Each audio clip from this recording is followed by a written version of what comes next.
Good evening, YouTube. I'm gonna switch just little things up for right now. I know I told you in yesterday's video that the 250 was gonna be doing the swap, so got to thinking I'm gonna hold off on the 250 for now. The only reason why I said I'm gonna hold off for the 250 is because I need to get my OG truck back up and running. My 1992 Ford Ranger, two-wheel drive, 3-liter V6 5-speed manual, nicknamed Gunter. Gunter, make more noise. Yeah, all right, don't oversell it. Now, I've had this truck for 7 years. Y'all seen it in the background. I've pointed to it multiple times, but I shot a little video. I'm gonna insert it right here.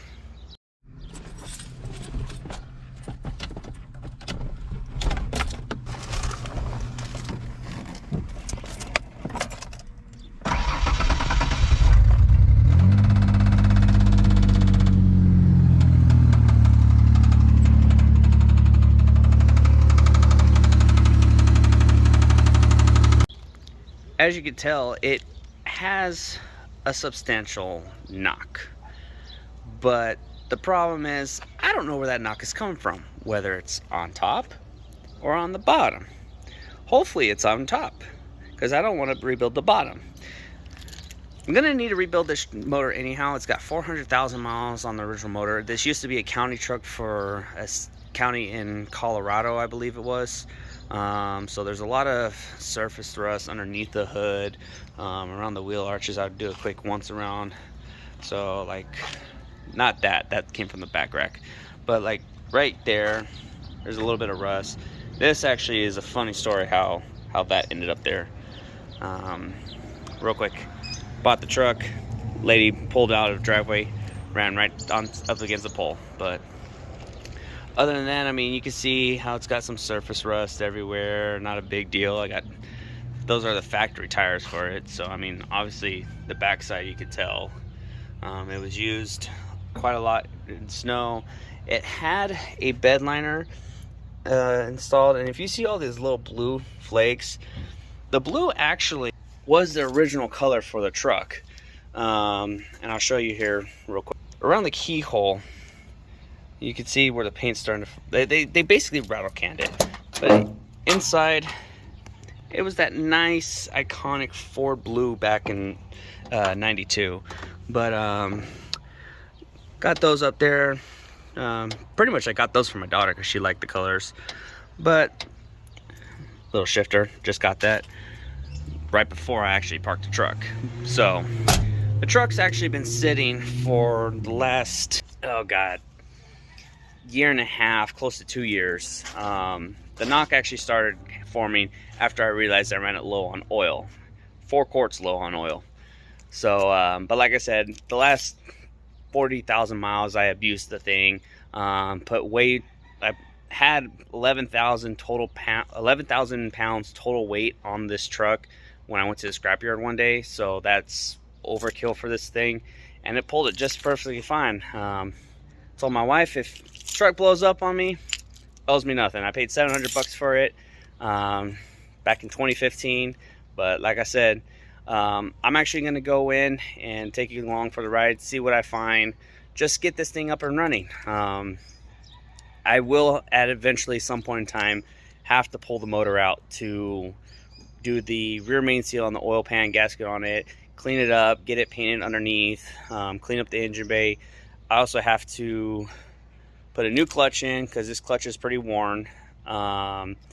input output shaft seals on the transmission, and finally, for the first time since I purchased the truck, I don't know when the last time it was, but I'm going to do a rear end service. Haven't changed oil on that, so I'm going to bring you along. We're going to find out what kind of gears are in there, whether if it's a 7.5 inch ring gear or 8.8. I have no clue, so we're going to find that out together. So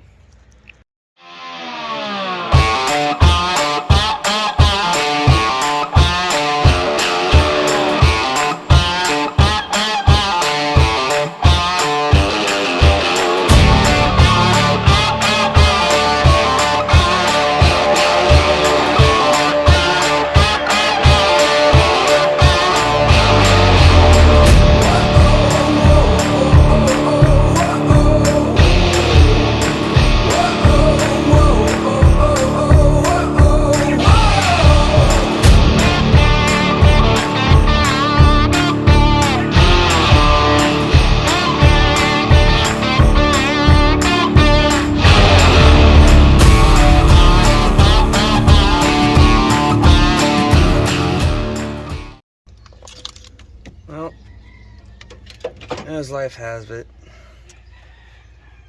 not everything goes according to plan how you want to. So basically, I started working on this thing yesterday, and then I forgot my buddy was coming over to do wheel bearings, and that kind of took all day due to the fact that we had to go hunt down 2 spindles because they were too bad to put back in the press-in style bearings. But last night I was able to get the intake off, alternator bracket, alternator, AC compressor, the lines, and I had already had the AC already discharged, so I didn't lose any freon out to the atmosphere. But pulled the valve covers off, and all the rocker arms and everything are tight, so it's nothing on the top end. So I'm gonna have to pull the bottom end out, so I'll probably just do a whole video on pulling that out.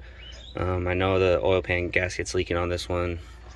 It seems like all my Ford trucks, the oil pan gaskets start to leak after a while, but I haven't changed that since I bought the car, or bought the truck back in 2015, so that's not that bad for me. But I'm going to replace the rear main seal in there as well. Don't know if I'm going to do a full engine rebuild, probably just freshen it up. Maybe a bearing just went bad, and if the journals and everything are fine, just order a set of bearings and just throw them in.